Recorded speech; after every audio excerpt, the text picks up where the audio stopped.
Heading off to university is a defining time for many young people, and it certainly was for Eternity Martis as she documents in her new book, They Said This Would Be Fun, Race, Campus Life, and Growing Up. She's also senior editor at Extra, and it's nice to welcome Eternity Martis to our studio tonight. Hi. Hi. It's very nice to meet you. Thank you for having me. So I grew up in London, Ontario, Okay. and it was really nice to read a book about someone's experience in university. Fantastic book, congratulations. Thank you. Your family must be very proud, especially your grandfather. Yes. Because this was one of his wishes for you to write. It was. Yeah. It was one of his wishes to go to university, and he actually wanted me to kind of go into something like nursing. And I was like, I want to write, and he's like, let's do it. So he's very excited about it. So why did you choose Western University for school? Well, I chose Western because I was an only child, and I came from this family that was a little bit overprotective, only child, only grandchild. And so in high school, I didn't really have that many friends until I was about 15, 16. And everyone was kind of having fun, going to house parties and all that. And I was like, I think I'm missing something. So I looked at the lookbook for Western, and I'm like, this looks like a kind of fun school to go to and kind of take back all that time I didn't get to have fun in high school. So that was one of the reasons why I went, aside from a great program. And I took my best friend and we went to Western. So when you finally got to Western, what did you find? A lot of things. I think like a lot of the book is about Western in London. And coming from Toronto, it wasn't that I was exempt from anti-Black racism, but I had left as a child. And so going into this place that wasn't as multicultural, there's a lot of kind of innocent-seeming comments like, I love Black people, or I've never seen a Black person in London. And I thought it was kind of funny, but then I started to find that these comments were a bit more malicious. So a lot of name-calling, a lot of derogatory names being thrown at me. I once went to a party and a couple of students showed up in blackface. And so things that I wasn't used to back home were happening in this environment that I was new to. And I didn't really know how to talk about it because back home, I had never experienced these things. And your family never talked about race? They hadn't. So my mom's side of the family, who I live with and I grew up with, they are Pakistani.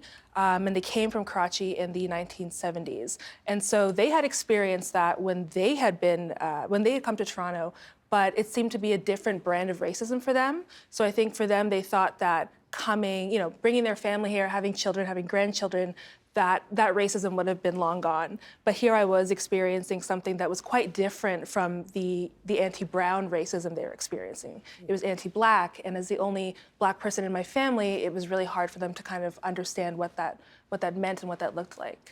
I would like to read something that you write in the book. You write, most public space is white space. Parks, museums, schools, neighborhoods, restaurants, places with middle-class values are still predominantly accessed by white people. Non-white bodies are hyper-visible and heavily surveilled in these spaces. If we want to pass through without trouble, we have to appear non-threatening.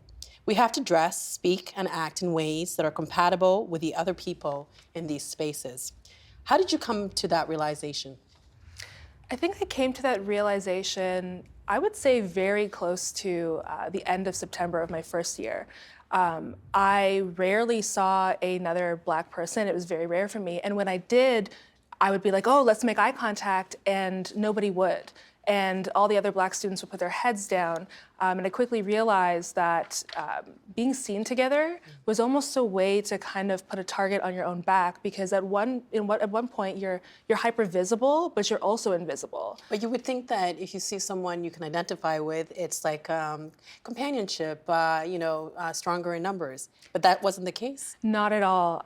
And I would look at people and I'd be like, we'd smile so that we were in this together, and nobody would ever look back. And I think it was just, you felt so oppressed in that situation, just being that one Black person in a group full of other people who were not Black, that when you saw another person, you were just so worried about what the reaction would be. And there's a scene in the book where I'm actually on a bus and no one is sitting beside me, and a Black girl, she looks around everywhere to find another seat, and then she ends up sitting beside me, but she won't look at me, and the woman holding the pole asks if we're related. And so I think there's just this, in an environment like that, you want to avoid being together as much as possible. Why is that? I think there's a lot of fear when there's a group of Black people, and I think that sometimes when we're having fun or we're joking, that joy is seen as threatening. And you stand out on campus, and people would look at us. Later in my third year and fourth year, I did meet some really great Black women, and we would hang out together, but we would laugh, I'd turn around and see everyone staring at us. What was it like in class? Class was interesting. Interesting is not a good word because it's such a big word. Class was, it could be very hard to navigate. So a lot of times I was the only Black person in the class. A lot of times people wouldn't actually sit beside me. And there would be a lot of comments, and they were sometimes microaggressions, but they were also very explicit. What are microaggressions? So microaggressions are just very subtle kind of forms of racism, like, talking about someone's hair, or saying like, oh, you must be, happy to be in this class. You're the only Black person here. And it doesn't seem like something malicious, but over time it kind of builds. It othered you. Yes, it did. So I'd be in class, and there was one student who was like, I don't know why we're talking about slavery. Why don't you get over it? And as the only Black person in class, everyone's looking to you, the professor's looking to you to answer that. And so it could be very alienating. At the beginning, you talked about how when you went to Western, you were, I guess, in your late teens. Yes. And going to Western does have this reputation, having grown up there, as being this school where you can have a lot of fun. It's a very good school academically, but also known for its parties. So when you did go to these events, the social events, what was it like for you? The social events were really difficult. So I didn't do a whole lot on campus. I mostly went out in the city. And I found them also very alienating. But I think it's worse because people are partying and they're drinking, so they're drunk and they're approaching you. Every single night I had someone approaching me saying something like, we've never seen Black people here, or there's never been a Black girl in this space, and calling me all kinds of names. And so it felt like partying felt like a great way to kind of get into that Western spirit, but at the same time, for someone like me, it almost made things worse. Why did it make things worse? It made things worse because in class, you hear these things, but people are not drunk. I think alcohol has a really potent effect on racism, especially in those spaces. And so I just kind of felt isolated. Sometimes I felt deeply vulnerable. A lot of times I would actually be threatened with violence and assault by other bar goers for doing something as simple as being like, hey, leave me alone, or leave my friend alone, she doesn't want to dance with you. And so you have this one story where you're standing in the middle of the street and a Black gentleman is in a car. Yeah. That was bone chilling. What almost happened to you? Yes. So I was at a bar, and in this chapter, I talk a lot about violence against women in bar spaces, but also the difference between my friend and I, who was South Asian, but we obviously don't look alike. And this one gentleman was talking to my friend, and I simply just asked him to stop because he was pulling her arm and he was touching her. She didn't want to dance with him. So I just said, leave her alone. And he got very upset about it, and he left, and we left because we were kind of shaken up. And we were on our way out, and I was crossing the street, and I just heard this car coming. And I started kind of swerving in the middle to see if it was actually coming towards me. I just had a bad feeling, and it was. And the car stopped millimeters from my shin, and it was this guy who was harassing my friend, and he rolled down the window, and he basically was telling me, I was gonna hit you. I would hit you because you've annoyed me. And for the rest of the years, I had, I think, 2 more years at Western, I would see him and he would push me and he would shove me. And at one point he actually went through my bag. He opened my bag on the dance floor and all my stuff fell out. And so that experience was just kind of one of many where just saying, leave my friend alone, like as a Black woman, seemed to put men on edge and really believe that they were entitled to hurt me. I want to read something else from your book. You write, why is it so hard for some people to believe that anyone with beige or brown skin can be from here? Some of this ignorance can be attributed to the homogeneity of university towns, but things are changing. Southwestern Ontario, particularly London, has seen an 8 to 15% shift in demographic over the last decade, with more immigrants moving to the city and students coming in from outside the region. This has brought with it a fear of people of color and an uptick in white nationalism and hate crimes. In 2010, London ranked 5th in Canadian metropolitan areas for police reported hate crimes. Reported hate crimes in London increased by over half from 2016 to 2017, making it the largest rate in southwestern Ontario. Context theory is that when you meet people different from yourself and you get to know them, existing prejudices fade away. You say that despite more immigrants in the city of London, that wasn't happening. Do you have an understanding of why not? I do have a bit of an understanding from speaking to experts like Dr. Barbara Perry, and it's that for somewhere like London, which is still pretty homogenous, white, Christian, conservative, the influx of immigrants coming into the city, or not even immigrants, just beige and brown-skinned people coming in kind of sociologically creates this fear of being overtaken and a threat of, job security being in jeopardy and a threat of our values, so to speak, being threatened.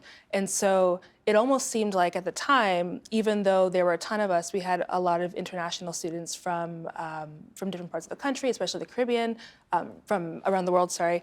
And it just seemed like the people got very upset about that. And to see people again in like groups seemed to kind of put people on edge and feel like their own livelihood was being threatened. You mentioned Dr. Barbara Perry. Yes. What does she study? She studies hate crimes, and she's been tracking hate crimes for a long time now. And she actually helped me with my Vice article that I wrote about London in 2015. And that was how this book came to be. Yes. You confronted people, and in the book you write about different confrontations, and the one that you just told us about. What was the impact of that on you? Because you also write about, you talked about it earlier at Halloween when these two people came up to you and they were wearing blackface. Yes. And it felt like as if they were daring you to do something or to react in a way. What kind of impact did that have on you, on your mental state? I think that when we talk about race and experiencing racism, or just being the fear of being exposed to it, we don't really talk about it in Canada, but it's been well documented in the States. And so for me, a lot of what I was feeling was a lot of depression, a lot of anxiety, scared to leave the house, scared that if I left the house, someone could attack me. Around this time, Trayvon Martin was killed, and people were talking about Black bodies being suspicious and deserving of violence if they were suspicious or hostile. And so I've kind of dealt with that by partying, which was this never-ending cycle, and I also dealt with that by eating and just not trusting anyone and not wanting to speak in class. I would stop participating in class because I just felt like everybody had something to say about me being Black, whether it was ignorant or unintentional or malicious. And it's very hard when you don't know anyone else who's going through that to explain that. But these are actually well-documented effects, and the effects of anti-Black racism on people, there are a ton. There's hypertension, there's depression, there's anxiety, feelings of hopelessness, and I felt all that. And as a student, racism also affects your academic performance, and my grades were slipping because I just didn't know what to do, and I just kind of wanted to give up. And you also wrote about how some of your friends transferred out because of the stress that they were under because of the same thing? Yes. One of the best things I think for my mental health was finding other students of color and realizing that they were experiencing the exact same things. And what was so chilling about it was that those students I met and students I've met even today, a lot of the experiences are verbatim the same, and how they felt was the same. And so I had a lot of friends either transfer out or drop out of Western. And that's not to say that any other school was better, but they were willing to give it a shot. Sometimes it worked, sometimes it didn't, but that was the step they were willing to take to remove themselves from the situation. We got in touch with Western just to talk to them and see what their point of view was. And I'm just going to read part of their response to us. Racism in any form is not acceptable. Western strongly condemns all forms of hate and racism. The university is working to provide opportunities where all parts of the campus community can come together to talk about how we can move forward in this regard. Earlier this year, Western's President Alan Shepard launched a working group to better understand the issues and concerns we face as a community and to target issues of racism on campus. In doing so, it is hoped that this and other initiatives will inform a strategy to move forward in our classrooms and research facilities, in our residences, on our sports fields, indeed, within all aspects of our university fabric. What's your response to that? I think it's great that they're starting to do something and they're more vocal about it. There was a case with a student recently that had addressed a professor who used the N-word in class and was receiving a lot of hate mail and death threats, and the school and school groups actually came together. And so I'm happy that they're starting to take this more seriously. Mm-hmm. I think involving students and having all kinds of working groups, not just decisions being made at an administrative level, could really start to shift some things. By second year, you decided to major in English and Women's Studies. Yes. And a lot of this book covers issues around violence against women and the many forms that it takes.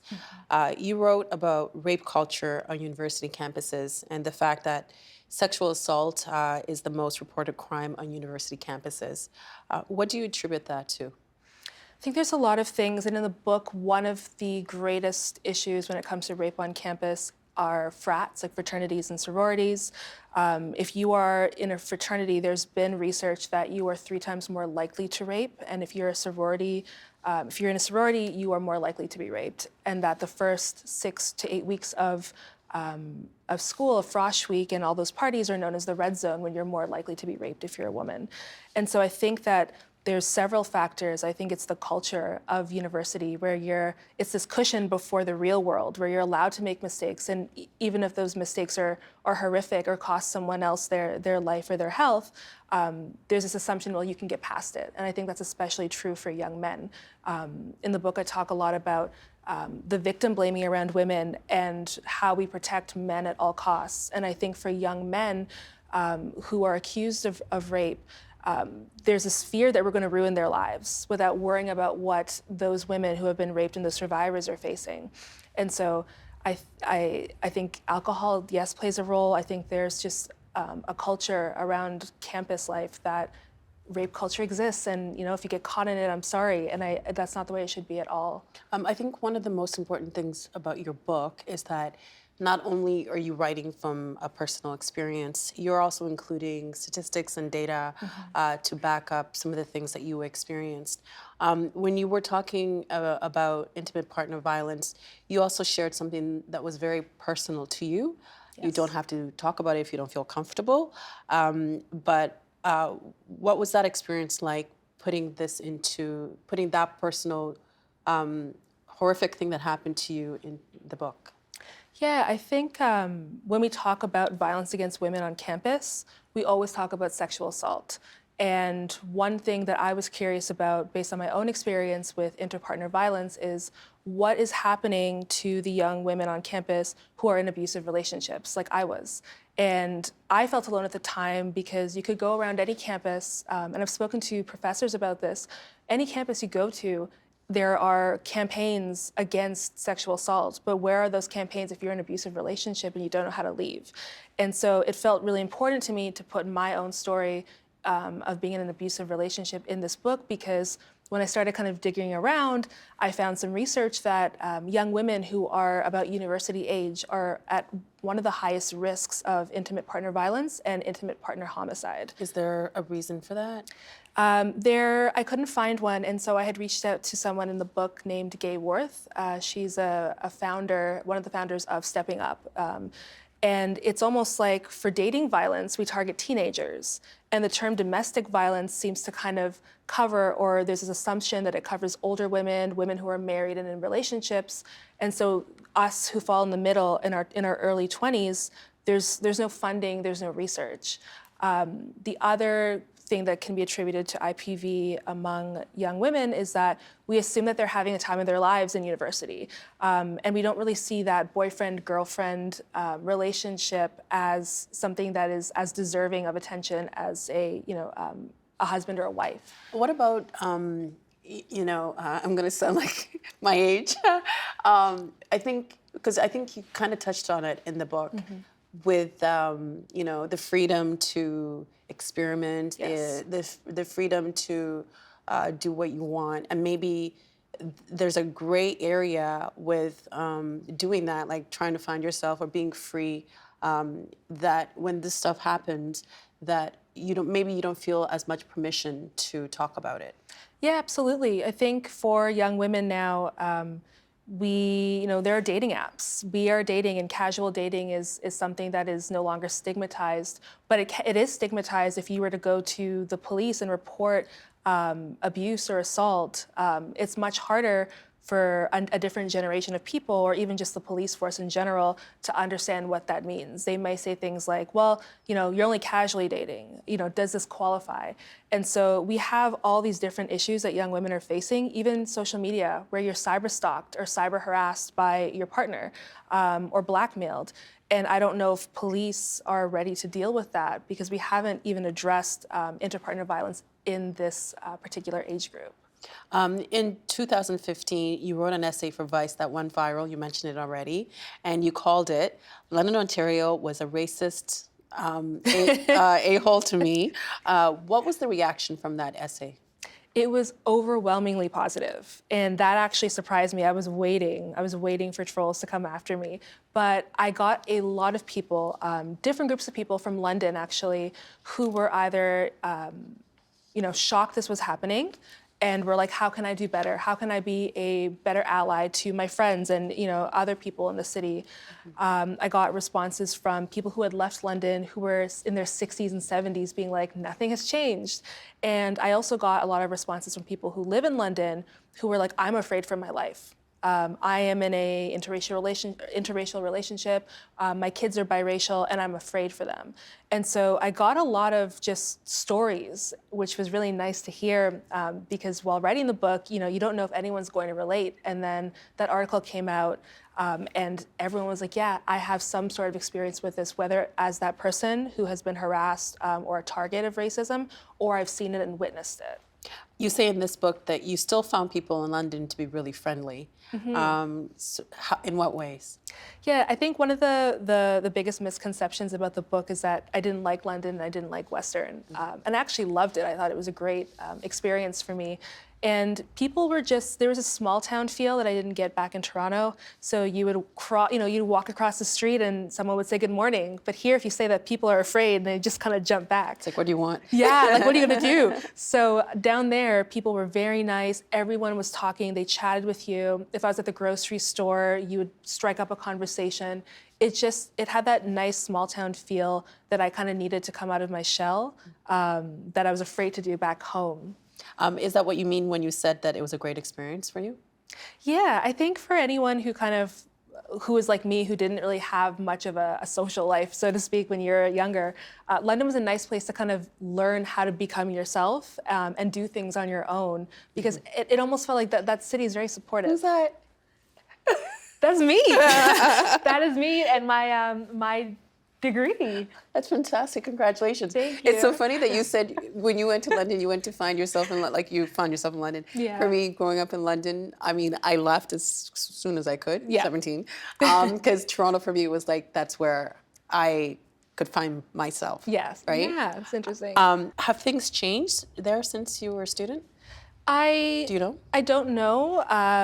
Like I was saying, I think there was that incident with the girl who was receiving death threats, so that is really disheartening. But I think that the action around these things have changed, and that's really great, because when I was a student, we weren't really talking about race and gender in a mainstream way. Like, news wasn't really covering it, and so we would like whisper to our friends, like, did that person really say that? But now these groups are really active, and students are kind of rallying for themselves when they realize that if no one's going to stand up for us, we're going to do it.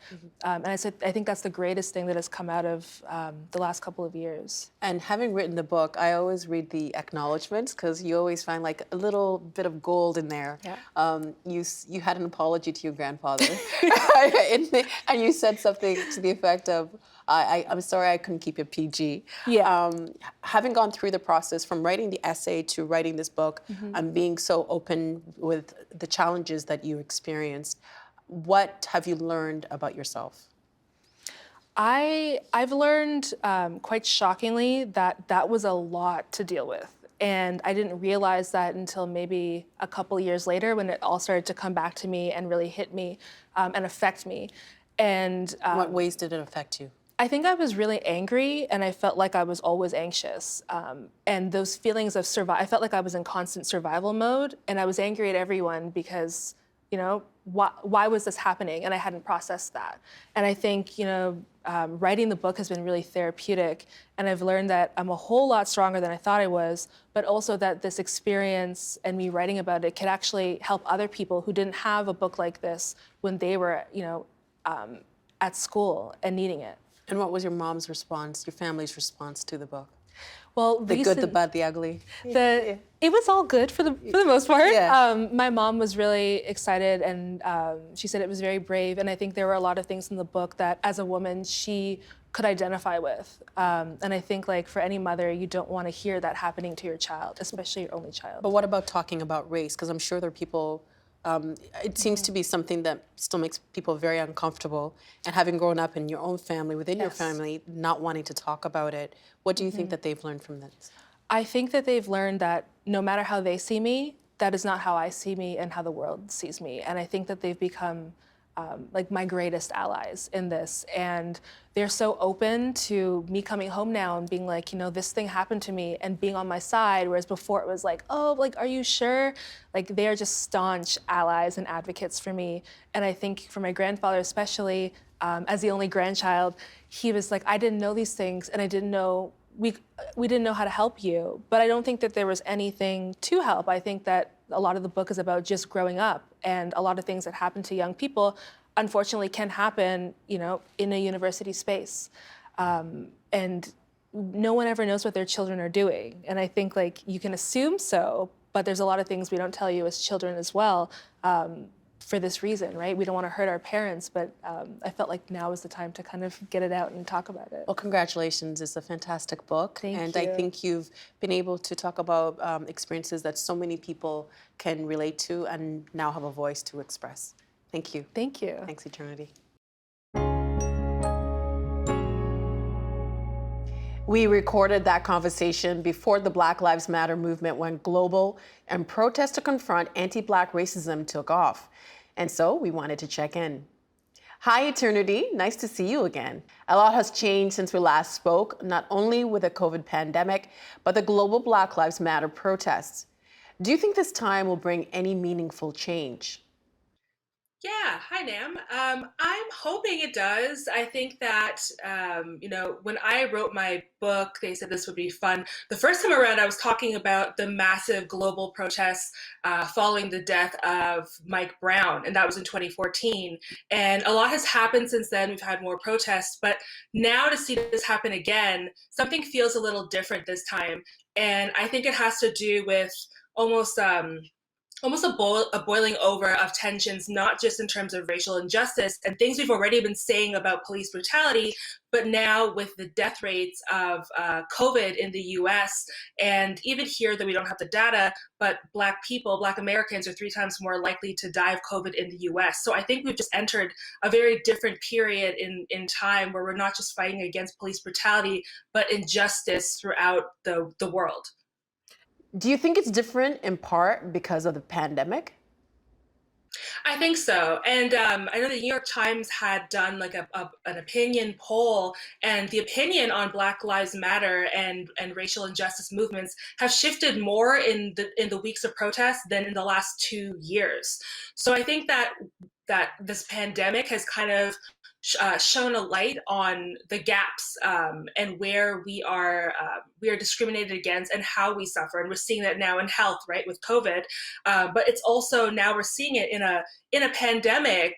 Black people are still being shot by police, and so I think now that everyone's at home and on their computers and interacting with one another, we're able to see that a bit more clearly than we were in the past.